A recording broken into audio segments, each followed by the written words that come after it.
Hello and welcome into another edition of the Big O Show starring Orestes Destrade. Happy holidays to you, my friend. How are you? That was an exceptional one. I almost felt like I was coming in a WWE type thing, you know. In this corner, weighing in at... Right. 275. Damn. Yeah, every bit of it, buddy. If the Bucks need a right guard, we may need a left tackle this week. No. Dwarfs is on the shelf. Dwarfs of the shelf, right? He practiced today, but that's hopefully he'll probably go on Sunday, but he's tough. But no, 275, huh? No. Yeah, I need to legit. I need to lose about 25. I will. You look good, bro. No, I'm heavy. Come on, big sexy. The leg looking injury good. set me back a little bit. The arms are good. The pumping is good. You know, pumping is strong, good. But I need to lose a couple, but it's all good. I mean, I'm definitely not going to be doing it in December when we're eating all like pigs. Hell to the no. Hell to the no. But welcome everybody, at Texas Roadhouse, Wesley Chapel, where you can get a fine meal while you're going to the doing all your shopping out there in Wesley Chapel at the that is a great outlets and Citrus Park, or not Citrus Park, but what's the big mall out there? The Wiregrass. You got the Wiregrass and then the outlet malls. Yeah, I love the outlet malls, man. I'll be there. We'll be going over there. And you go over and get a steak with a baked potato. It's a great place, man. And burgers are really good too. The burgers are good. The everything. The desserts are good. The service is impeccable. Yeah, that's the big thing. Tyler Hamilton does a great job. So make sure to mention us when you go over there. And Texas Roadhouse, Wesley Chapel. Yeah, get on over there. Also, Genesis of Tampa. There's a great place to go shopping for Christmas. Yeah, get your honey a new GV80. A lot of Genesis on the road these days lately. Yeah. I'm seriously. Yeah. No joke. It's a hot selling car because it's great value. It's a great value, but it's a high end product. So, the Murphy Auto Group definitely hit a home run with opening that up over there on the corner of Barris and Nebraska. So. Stop on by. It's a great experience. Whether you buy a car or not, they'll treat you right. They got some great deals going on for the holiday season. No payments for 90 days if you buy a new car. So that's a good start of the year. Yeah, give you some good Christmas shopping money. And Kingmakers Tampa as well, where we're coming to you live from.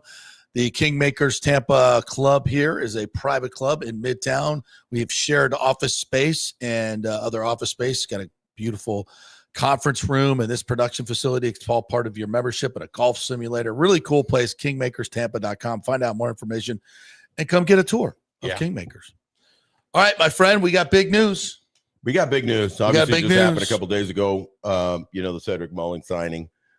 Free agent Cedric Mullins really had a very down year, or should I say a very down 2/3 of the year, because he actually came out like a house on fire, the Orioles first month, and everything looked great. He's going to be maybe we're going to see something that we haven't seen in several years, which he's the only player, believe it or not. It's a little bit of a surprise when you think of the great players that have come through the Orioles, organization for so many years. It's a storied, one of the top organizations in the history of baseball. They had never had a 30-30 guy. Cedric Mullins was that first 30-30 guy. Yeah. So I remember, those years in 22, 23, or actually 21, when he came on the scene and it was like, oh, this guy is going to be a superstar for a long while. But he's really dipped the last couple of years. And last year was kind of showed a sign of that he had some holes and got traded, started struggling, got traded to the Mets and really actually never recovered any further. So, I mean, his season ended up at 218. Even worse, hit 268. JP against righties, only hit 198 against lefties. So, really struggle against lefties. Struggle with wrist, 223. Struggle with, obviously, wrist was running scoring position. So, with runners on second, he hit 125. Runners on third, 167. So, the run production, which he's not a big guy, but has a powerful swing, wasn't there the second half of the season. So what are the Rays really getting? What I think he's 5'8", 175. He's not a big guy, but got pop. He's kind of like that Joe Morgan kind of body that has quick wrists, really good balance, especially against right-handed pitching. And I think maybe he got a little homer happy and thought, listen, I'm this big home run guy. And we've talked about that, with certain players. I think Volpe's gotten into that for the Yankees, gotten into that mold where, I'm going to be hitting 30 home runs a year. That's a big mistake, because what happens in the major leagues, just so you know, that they start studying you. The moment you have that type of success, then they start nitpicking and looking at videos and looking at what is going on. And obviously they found some holes on him, especially lefty, and the breaking pitch is down and away. And if you open your zone up, then you're in trouble. So this is a guy that's kind of a project signing, if you will, in the sense that it's a 1-year deal. Kind of reminds me a little bit of the Danny Jansen signing. That was a 2-year deal, but if it's not working, we can unload him in July. Right. You don't want to think that way going into a season, but the reality is that's kind of what it is. It's only a $7 million contract in the big, spectrum of an everyday ball player. And then here's the other part. Can he do a Trent Grisham kind of comeback? Can he have that incredible, resurgent season in what I call a contract player year, And if he does that, the Rays benefit for medium grade, pay, and they get this all-star type player. And for the player and his agent, now they take that and they go look for a $20 million a year deal. So that's what you're signing here. Now, what does that mean to the Rays right now and going into next year? He's got to be your center fielder. That's all he's played. He's an all-star caliber center fielder. That hasn't dipped. I'll say that defense is still there. Defense is there. Speed is still there. Body's still there. He'll be 31 next year. So he's fine. Yeah. But here's the catch with this thing. Now you've created a log jam in your outfield of kind of similar type players. You're not differentiating yourself from, okay, this guy's our power hitting corner outfielder. This is our speedy center fielder. This is our guy in right field that has a little bit of both. That's what you hope for a team. Right. You want speedy, good, great defensive center, a power guy in left, and a guy that has power and arm and can still hit and be kind of that combination guy. I think you can get that with Josh Lowe. I know that, you don't agree with me, but I think he has a breakout season coming. So don't mess with that. I don't think they're messing with that. Barring injury, which he has been susceptible to, Josh Lowe's your right fielder. Cedric Mullins is your center fielder. Now you've got Jake Mangum and Johnny DeLuca, who I love both these kids. I think they're exceptionally defense, just not over offensively. Where are you going to stick them? Right. Left field? Well, you got Fraley that you're, supposedly signed, who can't hit lefties either. So now, this platoon situation and this combination, still, I don't know if this is the answer of that power guy, preferably a right-handed hitter, to offset, a log jam of similar type outfielders. Is there a lot on the horizon still left? I believe there is. I still like the Miguel Andujar guy who's out there in the mid-market, if not lower market, free agents available.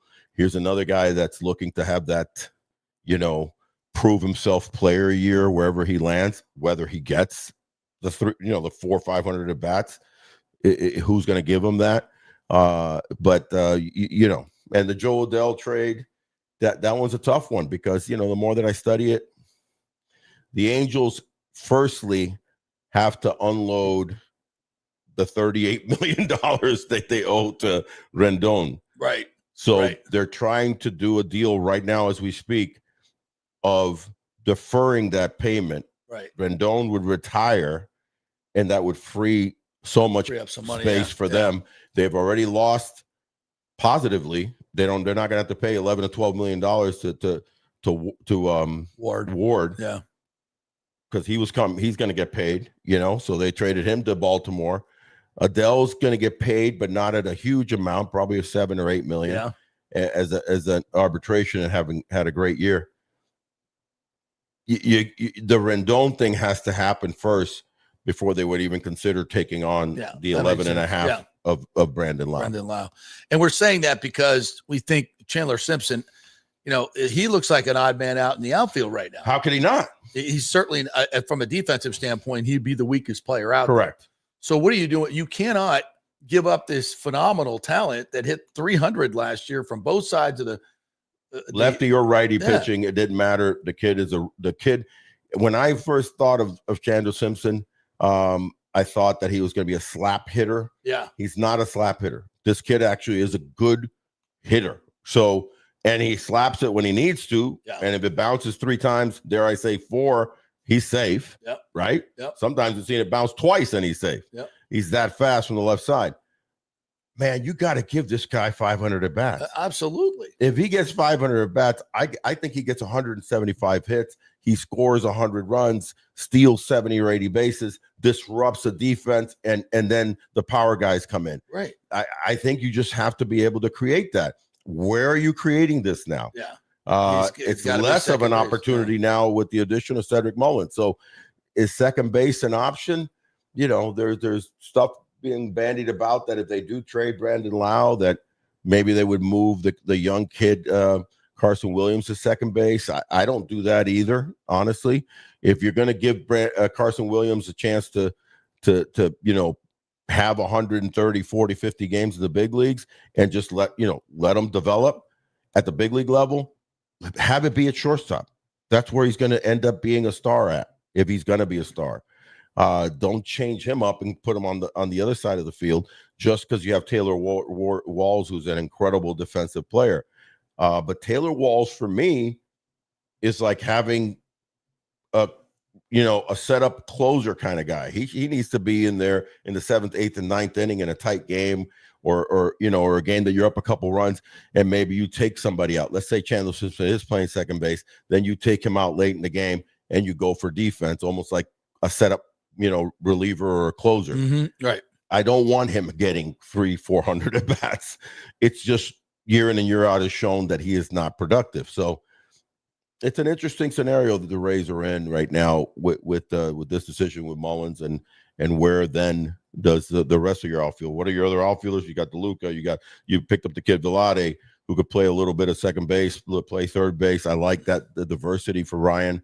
He's actually a pretty darn good hitter. At least he has been in AAA, and I think he's ready for prime time.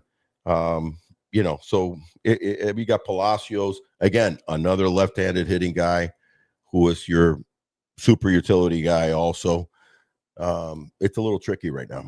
Yeah, I'm looking at Chandler Simpson, and I know he played second base in college. Alabama, Birmingham. Yeah, he played, and Georgia Tech. Yeah, and Georgia Tech, yeah. They moved. I don't know. That's the last time he played. That was second it. base. I mean, he played, I think, 1 or 2 games in the minor leagues. I mean, they got him, and they looked at him as a. He was the starting shortstop for the UAB. He played second too at UAB. Yeah, and I then know for a fact. Yeah, and then played second. So yeah, I mean, he grew up as an infielder. He grew up as an infielder. As a speedy infielder that could hit the heck out of a ball, and for singles and doubles. So I want to give this kid 500. I would love to see this kid get 500 at bats at the big leagues. I'm telling you right now that I think Chandler Simpson could lead the league in hitting if he got 400 or 500 at bats. He led Division I in hitting at Georgia Tech with a 434 batting average. Correct. Yeah, and that's higher than AA in competition. At times you got to find a spot because that the ACC and SEC in baseball are your AA, sometimes AAA talent. Absolutely, 100%. You got to find 500 at bats for this guy. We're gonna see how it goes. So the only way you do that is trading a piece somewhere. You're trading a DeLuca. You're trading. You gotta make some trades and try to find them. And most likely they don't want to use them in center field every day. So it's left field. It's basically left field is your spot.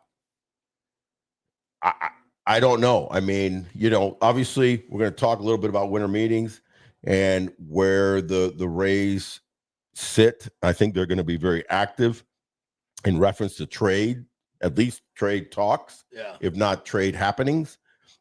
Dare I say, both Brandon Lau and Yandy Diaz are out there as trade bait, and I don't mean bait. I'm just saying they're taking in. People will be asking about them. They're taking interest. So the reason I bring up Yandy Diaz is because conceivably, and this is a weird one, but I'll throw it out there. If you find a power outfielder to replace Yandy Diaz's offense, and I don't know if it's Cedric Mullins, I really don't think it is. So you need to find some other power guy in left field. Right. Then you could conceivably trade Yandy Diaz and make Chandler Simpson your DH. I know the DH, modality is always power, but it's changing. Yeah. If you watch some teams, they're changing and they're using the DH in a more varied, demographic, if you will, of baseball player. Well, I think you need to get Chandler Simpson playing infield anyway, just to give him more flexibility to get him into the lineup. Yeah, but again, the only spot that we see is where he played before, which is second base. That's a safer. The fact that he played a little bit of short, just keep him away from short. You're not going to challenge him with that type of. You got Taylor and you got Carson. You're not going to challenge him with that behemoth of a. But second base is kind of a place that you can hide a guy. You know what I mean? To be honest with you, Brandon Lau's defense has gone down. Yeah. In fact, if you look him in the ratings of second baseman, it's his power that makes him an attractive power hitting second baseman, right? Yeah. But it's not his defense. So though I think it's average. It's serviceable, but it's not superstar great. Right. It's not an elite, level. If you're wondering about Cedric Mullins, like last year was by far his worst year, but since his 26 years old year of 2021, which is his big breakout year, he was 9th in MVP voting. That's his 30-30 year. Yeah.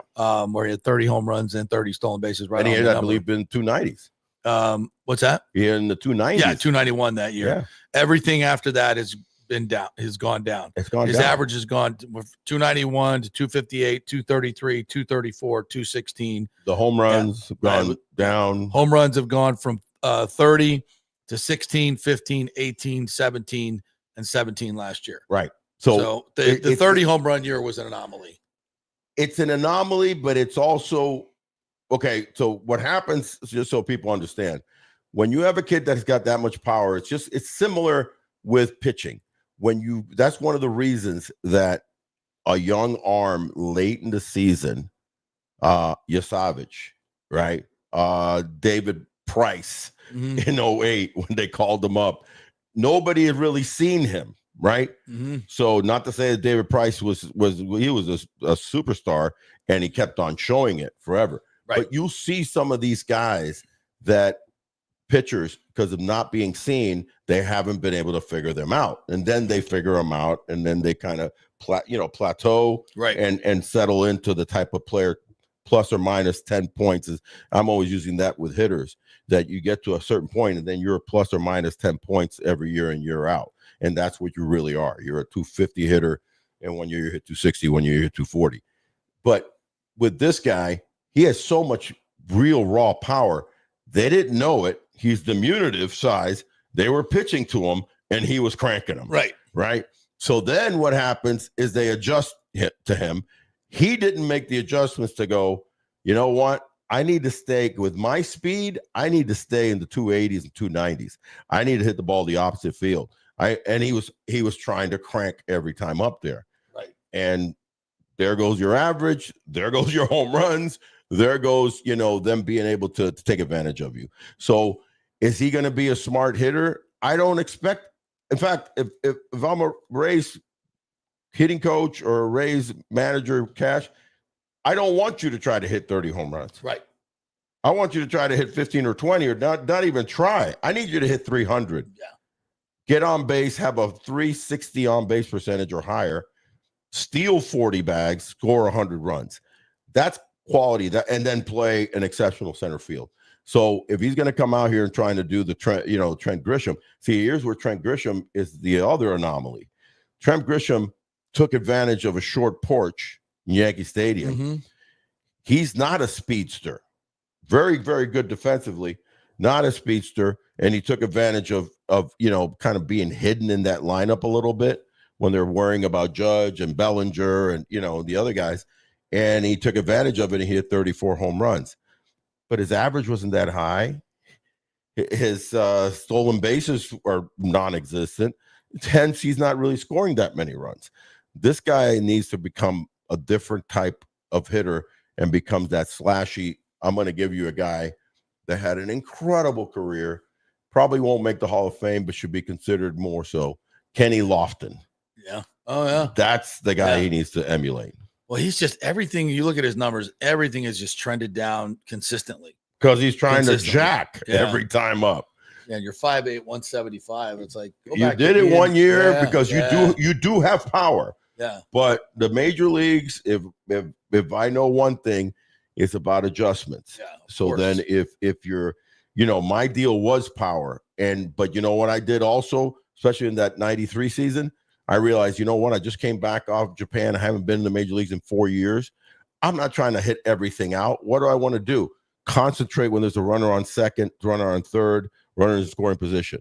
And my batting average in the regular season that year was I think 257 or 250 something, but I hit 310 in running scoring position. That gave me that 87 RBI. Right. So then I broke my swing down. Very similar to what Hideki Matsui did when he came to the Yankees. Came over, 50 home runs in Japan. He said, shoot, I'm not really figuring these guys out, but I know I'm a good enough hitter with runner in scoring position. Right. 90 RBIs, 92, 100. And he became this guy that will give you 20, hit 280, and drive in 90. RBIs, yeah. It's run production, and every now and then you flap your wings a little bit. This kid can't do that, so I'm hoping you're going to get that. But it's beyond that. It's what the hell are the Rays going to do, as far as fix the outfield. So let's go big picture, right? And let's say, obviously this is a new group. We don't know, what their commitment is going to be specifically payroll wise. I've been told that they want to increase it and get it more towards the major league average, but not in the beginning. Right. It's going to be a slow process as they get ramped up and get into the new stadium. But I think we're all looking for a little bit of a different approach. Right. And this seems very consistent with everything that the previous regime did, going for the bargains, finding guys that maybe you can reclaim that have got on the downside, and maybe we can get them back to where they were. A lot of that, and that's not what I was hoping for. Well, but I just, I'm not disagreeing. I know what you were like. Ooh, let's go in. Yeah, I wasn't expecting Kyle Tucker. No, I was not even. And they're not done. They're not done. By far, they're not done. Right. But let's go into the next rungs down for the Kyle Tuckers who are going to be in the 3+ signings. Yeah. And then you go to the next level, with Schwarber, and you go to the next level, look at Dylan Cease, at 210. That's somewhere where Bo Bichette's going to land, right? In that 180 to 200 million. They're not, I never thought that they'd be in there. Right. They don't need to be in there right now. But they do need to be aggressive and smart with 2-year, $30 million deals for a quality, number 3, number 4 guy. And that's what they cost. Yeah. That's what they cost. Yeah. Right.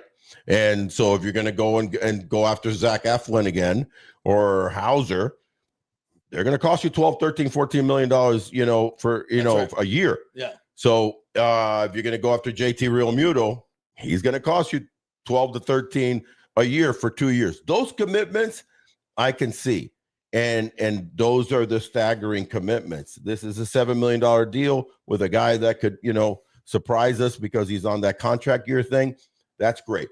The big one that I think signing that you're going to see before a ball is thrown out onto the field in early and mid-February is going to be Junior Caminero.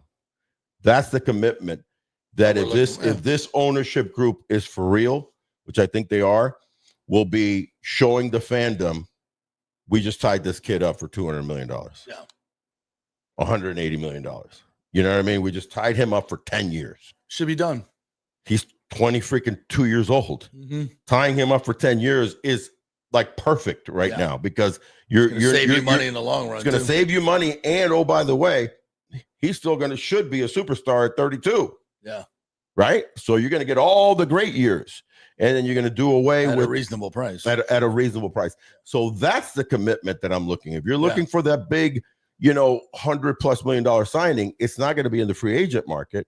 It's going to be in your own kid that you believe in for the next 10 years. So I see Mullins, Vlade, Fraley as a lot of the same player, and pretty much Simpson. There's a lot of Simpson's a different player, but yeah, there's no big power here. There's no big power here. Yeah. In fact, I just aforementioned, I don't want Cedric Mullins to try to hit 30 home runs. If he tries to hit 30 home runs, he's going to hit 220. Yeah, exactly, or less. Right. And so why tell Cedric Mullins, we want you here to be that power, where their power in the outfield was non-existent? Yeah. Right. So that's what I'm saying is like, and their dealings cannot be done yet. You need to trade a piece here, mix them in with some minor league guys, or even get, even one of your starters could be on the market. You know what I mean? Maybe a Shane Baz or something like that, in order to get that reward of that thumper. Now, that being said, if you're deciding to keep both Lau and our boy Yandy Diaz, and you're expecting a full healthy year from Aranda, and that's a guy that you can ask, to some degree, hey, open up a little bit. You're an incredible young hitter. I need you to try to pop, 30, because that guy's a smart enough hitter that I think he could hit 30. And he was on a pace this year where Aranda ended up, I think, hitting in the teens in home runs. Yeah. And he missed 2 months. Yeah. Yeah. So that's a guy that could be that 15 home runs that you were lacking from one player. And then, you get 15 or 20 from Mullins. Now you're piecemealing it together, right? If you keep both your talented veterans. And then, but if not, you've got to go out and what would they go out and look for? Listen, in this winter meetings, I would like to see if they do make the trade for Brandon Lau, that it's some, a trade that brings them back these type of pieces that they need. Maybe it's a catcher that's out in the market out there that they could, trade for. There I say Arizona, it's a long shot, but Ketel Marte, is potentially on the market in Arizona. Heard that. Yeah. And that's a piece. Yeah. That's a game changer. Right. That's a game changer. That's a 25-30 homer, high average, high, baseball IQ. That's a stud. If you're able to land that type of a deal for one of your two main pieces, veterans, whether it's most likely would be Arizona would be interested in Brandon Lau. I'd be happy with that, because he's younger, fresher. You could have 4 or 5 years with him, tie him up later on as you're getting the stadium and the whole thing, because he's still, his contract is manageable. I would love that type of situation. But other than that, and oh, by the way, maybe in the winter meetings, they announced the signings of a JT Realmuto. That would be lovely. I think JT fits perfectly, man. Yeah, and just that's the 25 million to 30 million that you jump into the market with for a 2-year deal. Yeah, there's the rumors are the Diamondbacks looking to trade Martell possibly to the Mets. Yeah, but yeah, it'd be interesting to see the Rays get in there. So yeah, I think there's much to do, and we're trying to assign what we think this group is going to do by looking at the pieces and what they're doing right now. It seems like a lot of the same. It is a lot of the same. I don't think, JP, that there's anything wrong with what they've done so far. No. You migrate through it, and you don't go in and go like, okay, we're going to sign so and so for $200 million. Again, that with the understanding that if Junior is in your sight lines, to kind of show the fandom that we've got a commitment here, why not commit to a known commodity within your fold?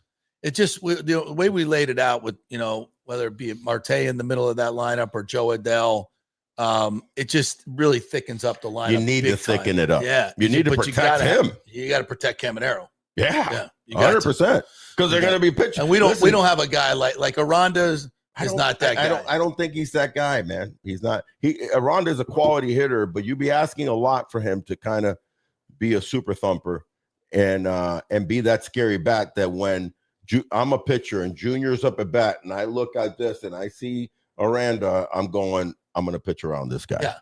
He might gap me, but he's probably not going to take me deep. Oh, by the way, wait a second. Oh yeah, we're back at the Trop. Yeah, we're back. Yeah. We're okay. I'm going to take a chance. So that extra thumper would go so far because it's not, maybe you keep Brandon Lau a healthy Brand. And again, that's another thing. Yeah. One thing that Yandy's been healthy. Yeah. Year in and year out. You think that Brandon Lau is going to play another, 150 game season is stretching it. I think it's stretching it. It's stretching it. Yeah. That's why they went on it. But he could be that thumper that I'm a pitcher and I look over, I go, oh shit. Yeah. That dude can, if I pitch around him and walk him, it could be a 2-run bomb real quick. Uh-huh. You need that scary thing. So the Rays are an interesting thing. Turning to the winter meetings and unless you have one more comment on that. We got a couple more comments here. Yeah. Mike H says, what role did Brandon Hyde have in bringing Cedric Mullins in, we think? His old manager. I don't think a whole lot. If anything, character. Because as far as on-field X's and O's, the Rays are exceptional at knowing what they want, right? Mm-hmm. Especially when it comes to the analytics. I think Brandon Hyde can talk about character and can, how coachable is this guy, even though obviously their hitting coach didn't get into Cedric's head enough. Hey, let's break down the swing a little bit, dude. You're going for the big fly all the time and your average is dipping. So those years that Brandon Hyde had him, he peaked and then he fell. So I don't think that played a huge impact to it. I think it's a nice signing, man. Don't get me wrong. I just think it's not the thumper that you're looking for to protect Caminero. In fact, he may hit fourth because how the Rays lineup changes, where a guy hits fourth, then he hits ninth, then he hits first. So who the hell knows? Right. But that's not my perennial protector of Caminero. In fact, if it is, then think about this. If you're Max Fried or Carlos Rodon and you're playing the Rays and you're a big lefty and you got Caminero up at bat and you got Cedric Mullins hitting behind him, mm-hmm. and that Cedric Mullins hits 190 against lefties. He ain't seeing a strike. He's not seeing a strike, dude. No way. And that's what you got to start thinking about. Yeah. You got to start thinking about what are, especially within your division. Because remember, I was talking to a Yankee friend of mine last night, and he's like, man, if we could have only won that division, because they had 94 wins, just like Toronto, but Toronto beat them, in the head-to-head. So Toronto gets the bye. Toronto gets home field advantage. Mm-hmm. It played a role. Yeah, absolutely. Right? Yeah. So playing within your division and beating your own division thing is a huge thing, along with trying to win that division, what leads to winning the division, and getting that bye and getting home field advantage. So you got to think about all those things now. Mm-hmm. And I think that, with all the lefties that they have in the lineup, outfielders and otherwise, including Aranda right now, Brandon Lau, you face a tough Toronto, but interestingly, Toronto is all righty starters. They got like 6 right-handed starters. Yeah, true. Monsters. Yeah. But they're all righties. Yankees have their best 2 pitchers are lefties. So you got to start thinking of those dynamics. And I just don't put Cedric Mullins as your power guy behind. And Yandy doesn't fit that role either. Yandy needs to be your 1 or 2 so it's got to be Brandon Lau or somebody you're trading. It's got to be Brandon Lau or somebody you're trading for, or you're stuck with your Roundup being, the guy, which could, that's not what we're looking for. That's not what we're looking for. So, but it's anybody else have a comment that? We got Mike A says, what is the value of Cedric being an AL East veteran outfielder, knowing all the stadiums and hitters' tendencies? That's a plus. That's a suit. Listen, defensively, the only guy in the Rays outfield, because actually the Rays outfield overall was not good. It was not a good defensive outfield. Oh, by the way, they sucked offensively. Yeah. But they were, believe it or not, surprisingly, because the Rays are known for their defense, they had a subpar year. What is one of the reasons they had a subpar year?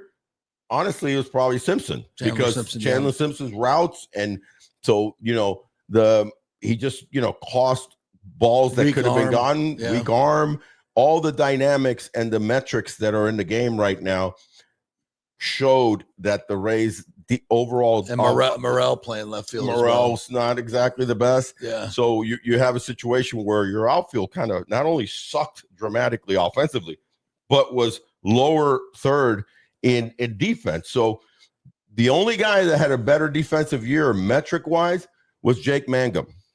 And they were right there in par when you look at the metrics. So I really loved the kid, Jake Mangum. I thought not only is he an incredible Jim Morris-esque type of story, for a guy that 29 years old, toiled through the minor leagues, then came up and shined. I would like to see him be a fourth outfielder. You could spot him anywhere. Yeah, he's a fourth guy. He's a fourth guy. He could play it all, and play well. And listen, a lefty's in there. He hit 270 against lefties. He's weaker offensively from the right side. He's more of a little bit of a thumper. We just from the want left him on side. base and running. We want him on base running and playing great defense. Right. So Mullins, to answer that question, man, you click up defensively. And speed on the base paths. Michael LaRue says the Rays should be fine against righties, but they're still likely to struggle versus lefties. Which has been an ongoing. Oh, geez. I mean, ongoing. Do they need to add another right-handed bat to balance the lineup? And if so, what are the realistic options? Michael, thank you. Michael, there you go. Because LaRue, and by the way, I like that name. That's a good Michael LaRue. LaRue, très bien. It's like, I'm assuming it's French, right? Absolutely, yeah. Yeah. Well done. Yeah. Arigato gozaimasu. Oh, no, that's Japanese. Listen, you need a right-handed thumper, man. You just gotta balance that lineup out. As good as Aranda is, even against lefties, because he is, you need the equalizer. Josh Lowe isn't your preeminent crusher against lefties.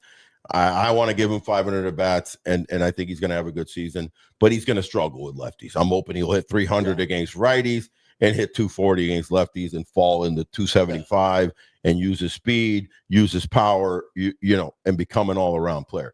But where's that right-handed thumper? Jake Fraley can't hit lefties. Cedric Mullins struggles against lefties. So now you got to fit in Simpson in the lineup sometimes. Got Junior and Yandy, Simpson that could all hit lefties. That's it. Seriously, that's it. You have 3 hitters. JT Real Muto. Right, but I'm talking about right now. Yeah. So you go out and you get a JT Real Muto who's a veteran. I still believe that you need to find a right-handed thumper that could give you 300 to 400 at bats and surprise you. My guy is Miguel Andujar. I just have a feeling that Andujar, Adele, Marte would all. Yeah, but Adele is my Christmas wish list. Yeah, and it would have to come through a trade, and then you get into the Rendon thing. You get into how much are the Angels really wanting? They're going to want a Shane Baz, and they're going to want along with this guy's a coveted dude. So. Maybe not that might be too much if you go Baz and Lau, but they're going to want something, because this is a young guy who's peaking. So, but you need a thumper and to offset the just abysmal, offense that the Rays have been for 6 or 7 years. Yeah. Against lefties. Yeah, terrible. A lefty starter, I'm telling you, if it's a lefty starter in a Rays game, I bet you, I'm not a gambler, but the odds have to be like just dramatically on the side of that lefty starter. Let me ask AI what our record is against lefty starters. Yeah, it's and notoriously kind of, I think it's been more, just the lefty starter thing as opposed to when lefties come in relief. I still think they're not that great, even when a lefty comes in relief. So, a lefty comes in off of a righty. There's been almost like a psychosomatic, beat up that the Rays have experienced. Because I know when I was in the booth all the time, I can think of it as far back as 14, 15, 16 and beyond. A lefty would be out there and it was a struggling time for the Rays. All right, you'll find this actually surprising. According to AI, the Rays' combined record against left-handed starting pitchers over the last 5 years through 2020 to 2024, 317 and 299. So actually a winning percentage of 515. Yeah, I mean below their regular winning percentage. Yeah, but it's below their regular winning percentage. Yeah, what their winning percentage 515? Yeah, not much below. Well, no, it's what's the Rays record been in the last 5 years? Probably right around, probably a little bit over 500. No, it's definitely been over 500. Yeah. Damn, they've had they've had two losing seasons in a row. Yeah, they have had two losing seasons in a row, but I would figure that it was closer to 570. Yeah. Ask it real quick what their last 5 years. So you're going to include 2020, right? So yeah. Well, in 2020 was a shortened season, so but regardless, just out of curiosity. Their overall record the last 5 years is 405 and 303, so 572. I said 570. That's 20 to 24, so it didn't include 25. Yeah. Yeah. Okay. So listen, it was not going to be abysmal because they've been a winning franchise. Yeah, I mean, so it's significantly less, but it's significantly less when you're going from 570 to 515. Yeah. You're betting on that. You're taking that bet that they're going to struggle against a lefty starter. And it's just been predominantly they just had a bunch of lefty bats, and their righty bats have always notoriously for almost the last decade. Tell me who their great right-handed bats have been. Yeah. It's been Yandy, this new kid who just came on the block. Yeah. Right? Junior. Evan Longoria. Yep. And not much else. Not much else from the right side. Not much else. Little surprising seasons by a few guys here and there. Yeah. Right? Yeah. But you don't have a whole, and it's been a ton of lefty hitters, the Brandon Lows, a bunch of lefty hitters, the Meadows. I can give you a list of a bunch of quality lefty hitters. Yeah. Obviously, you throw in there Carlos Pena. It's just been a bunch of lefties, and that becomes a problem because then you get shown up. So, man, a right-handed thumper somewhere in there would be choice. I wish to God that Cedric Mullins was a right-handed hitter, and then I'd be much happier. But he's not. So a couple other off the field things. The Rays, we're still, at least I am still postulating that HCC is the site. They're still doing due diligence on that. There may be, a sliver of interest in St. Pete, although St. Pete just announced that Al Lang Stadium could be retrofitted or fitted again for spring training and build a Rowdies Rays combo Al Lang Stadium on the water, spring training and soccer stadium. Oh, to bring them from Port Charlotte? Yeah, bring them from Port Charlotte. So there's that would be. Listen, I would sign off on that. Yeah. Yeah. At least in Port Charlotte runs through 2031. Yeah. So that's viable. So Brian Auld, former Rays president turned senior advisor and co-chairperson for the Rowdies, brought up the idea of Al Lang spring training. The Rays currently hold spring training in Port Charlotte, blah, blah, blah. Relocating a spring training base requires a considerable amount of land beyond a stadium. Industry standards for spring training complexes include at least 5.5 practice fields, a weight room, a clubhouse large enough for major and minor league players, office space, and meeting. space. The Rays held spring training in St. Pete from 98 to 2008, using a training facility in Northwest St. Pete as their minor league base and playing games at Al Lang. The Namoli complex. Which was named after his brother. So, so that could work. That could work. I would love to bring him back up here and have the team, on the Tampa side, but have spring training very close. It's kind of such an advantageous thing because you know why? Because you can do so many more creative things as far as year long, not that they're not doing it down in Port Charlotte, but it's still, an hour and 40 minutes away, an hour and 45 minutes away. And, it just makes it a little more difficult. It's not a destination place to go. It's not a destination place. You could, the city of St. Pete could do in this new day and age of, building around things, they can make that really fun. I'd also like to see it, or possibly go to Disney and cultivate that Orlando market as well. There's nothing wrong with cultivating the Orlando market for a more substantial, revenuing from that market once you have the new stadium. Yeah. Because you're not revenuing from the Port Charlotte market coming over here. Yeah. That's just a full-on vacation kind of destination that people go and pop in and spend a few days down in that area, which is a beautiful area, by the way. I love that part of the coast. Mike H says, I don't know that it's all about home runs. Rays baseball has always been a great defense and pitching. If you can add some pop, all the better. It's just, No, it's not about home runs. And Mike, that's a good point. No. Don't get me wrong. I've always said, and I was a switch hitting power hitter, but really that's not what I was. What I was a switch hitting run producer at every level that I was at. In A-ball, AA, AAA, even the major leagues, when I had my full, season with them, I led teams in RBIs. This game is about run production. Yeah.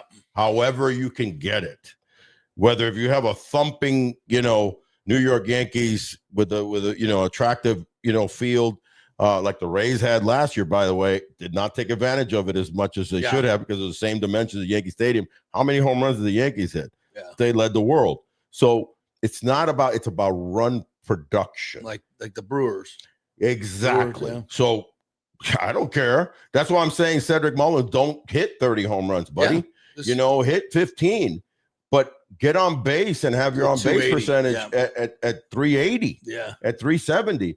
Use your speed. I'm all for that. But they didn't have any of that. They didn't have guys hitting home runs. Forget about that. But they didn't have run producers. So when you're having little slap guys and DeLuca and Mangum and Chandler Simpson, slapping the ball around, Josh Lowe having an off year, Morel horrendous. What did we have? Nothing. So not about home runs. It's about run producers. So a lot of the times the run producers tend to be thumpers, right? When I say thumpers, that's the term that I use as a doubles home run guy that knows how to hit with runners in scoring position. But to your point, and you were talking about this in terms of protecting Junior. And then protect Junior. It's better to have a thumper behind him protecting him than an Aranda who, you look at him, to your point, you said it earlier. It's like, he might gap me, but as a pitcher, you're not pitching around a guy if there's, 40 home run, 35 and if he's a home righty, it nullifies a lot. Yeah. Because righty hitters notoriously do not have problems with righty pitchers. They've grown up since they were 4 years old facing righty pitching. So it's lefty on lefty. It's lefty on lefty. So that's where you get the nullification. So I would prefer some sort of a right-handed thumper that can protect. Because, dude, if you protect Caminero, he can have another 40 plus home run season, 110 RBIs. Then you have this guy. Then you have Aranda kind of protecting that right-handed hitter. Now you have an on-base guy, you have Cedric Mullins at, maybe hitting number 2. You had, you could literally have, let's say hypothetically, Simpson, Mullins, Yandy, Caminero. Then you bring in, whoever that big, thumper right-handed is. Then you go, man, your lineup, that one guy. That one right-handed. The lineup. Andujar, Marte, Adele. Just thickens it. Now you have speed. Changes everything. You have speed. You have quality hitters. By that, I mean guys that could put the ball in play like John D does and is also a great risk guy. And then you got the thumper. And then you still have some, let's say hypothetically, JT Real Muto hitting 7th. And you round out with your Carson Williams, and Taylor Walls. Mangum, oh my gosh, it's that one guy. So we'll see if they are able to go out to get him. Love that. It's interesting because when you look at, the rest of the American League East and what they're going to be looking for, it's Toronto, man.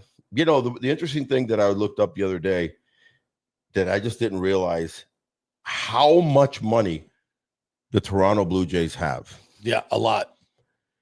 So the richest owner in baseball is our boy Cohen. Steve Cohen. Yeah. $22 billion plus. Mm-hmm. Number 2 surprised me. I just didn't know that it was, because it's obviously a telecom, communications. Rogers Communication at $19 billion. They've got a lot of money. Yeah, they do. And they're not shy about spending it. And they fill that stadium. And it's they have a fandom to be envied. Yeah. They really do. I mean, they even follow. Did you see the Lakers Raptors game last night? I think it was last night. I mean, they're obviously it's the Lakers in town, but dude, they fill all their sports. If the Maple Leafs could freaking get into the playoffs, oh my God, it would be. Oh, they charge. They're the most expensive tickets in the NHL, and they still pack them in. Yeah, as bad as they are. Yeah. So, Rogers Communications $19 billion. Then it drops dramatically to the owner of the Dodgers at $7+ billion. And then it just starts dropping. Surprisingly, Hal Steinbrenner is in there at 1.6 in the lower third, until you get to our guy, Patrick Salupski, and it gets all the way down to like Bruce Sherman, who's in the hundreds of millions at 700, somewhere thereabouts.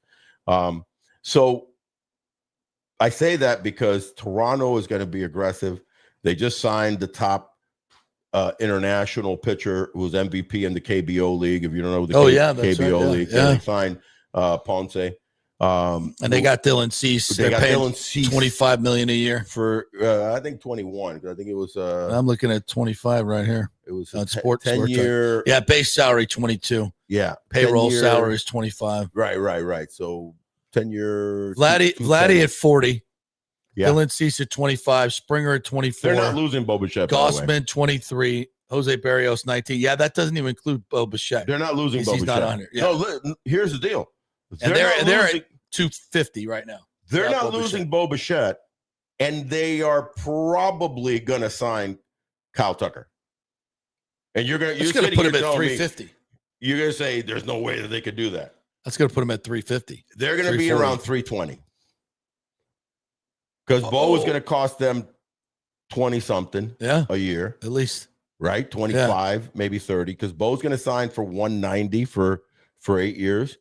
And then our boy Cal Tucker, you know that he just toured the Dunedin complex.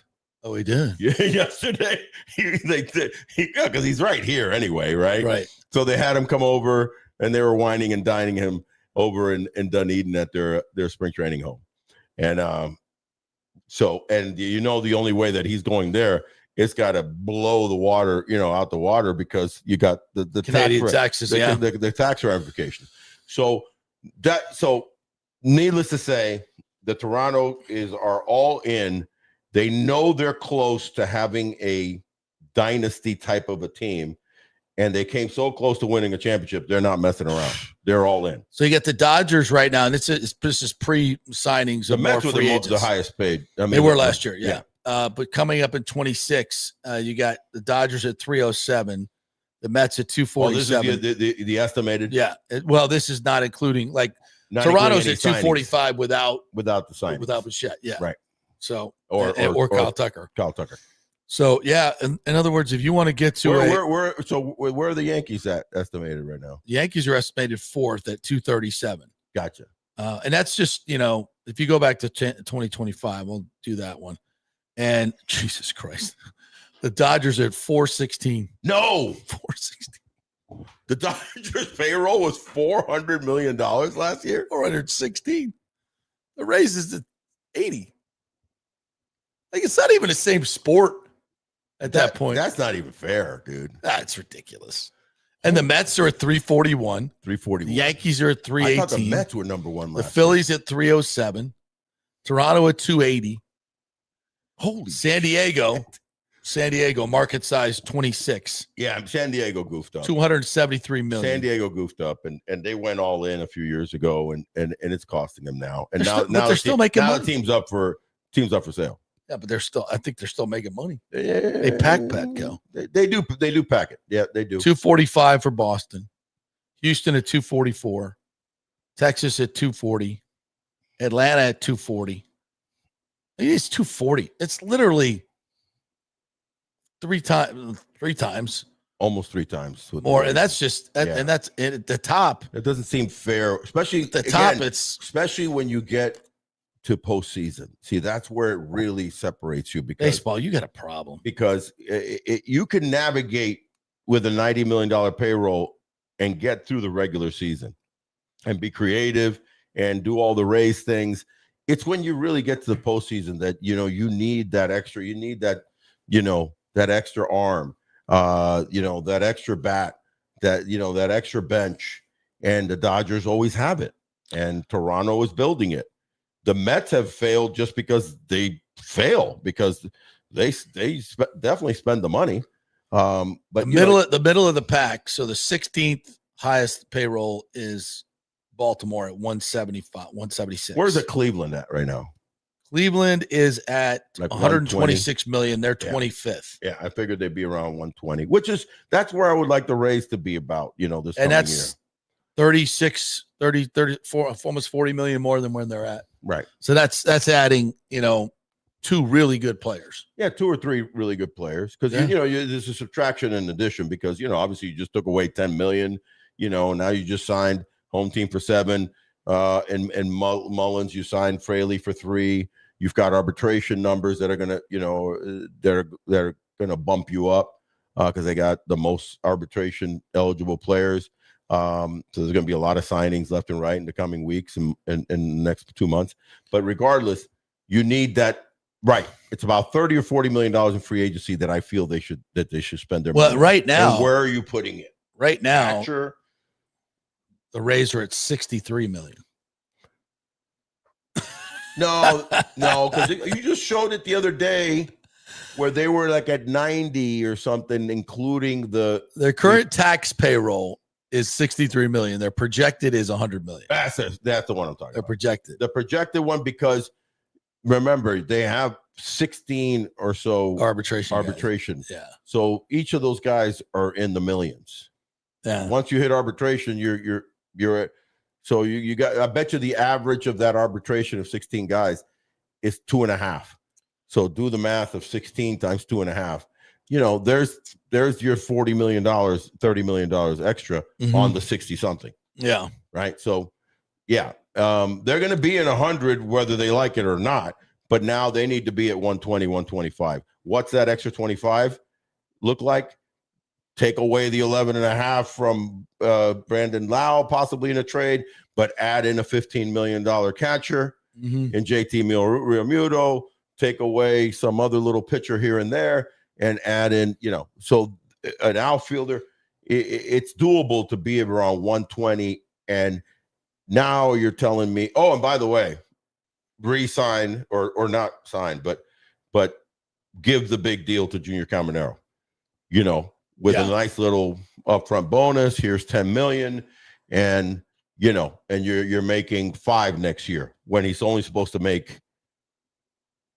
He's not arbitration eligible. Right. He really only supposed to make like $900,000, $850,000. Yeah. The minimum. So give him 3, 5, and then start going 7, 8, and then you get into the 15, 20, 30 when you have a stadium and he's winning MVPs, So, but you look at a team like the Yankees, and that's an interesting one because the Yankees were like, where were they at 318 last 318. Year. Yeah. So here's an interesting thing, and I want to throw it out there to some of our smart guys that reply to us and query us. I don't understand. I want to throw this out to you. I do not understand how Pete Alonso, you don't see the Yankees talking or any rumor mills and stuff like that of Pete Alonso going to Yankee Stadium. I don't get it. I could see last year them not doing Pete Alonso. Mm-hmm. There was talks about they had talked right with their agent. Didn't work out. Why? Because there was a compensation to Pete Alonso last year. Right. There's no compensation this year. So you were gonna, you sign him, you lost picks and in the draft, et cetera, et cetera. Look, he's a straight up sign. And if I'm them, but they're talking about that they're gonna try to sign either keep Belly. Belly's probably one of these like 180 type $1 million for probably 7 years. Mm-hmm. In that ball range. I don't know if he'll get 7 years at his age, but he's maybe 31. I think so. Maybe older.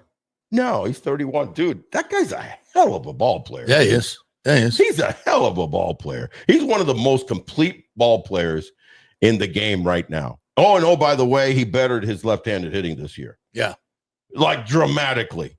So now you don't have a problem. You're not, and the Yankees are so heavy lefty, right? One of the most heavy lefty teams. Obviously, you have the short porch, which makes sense.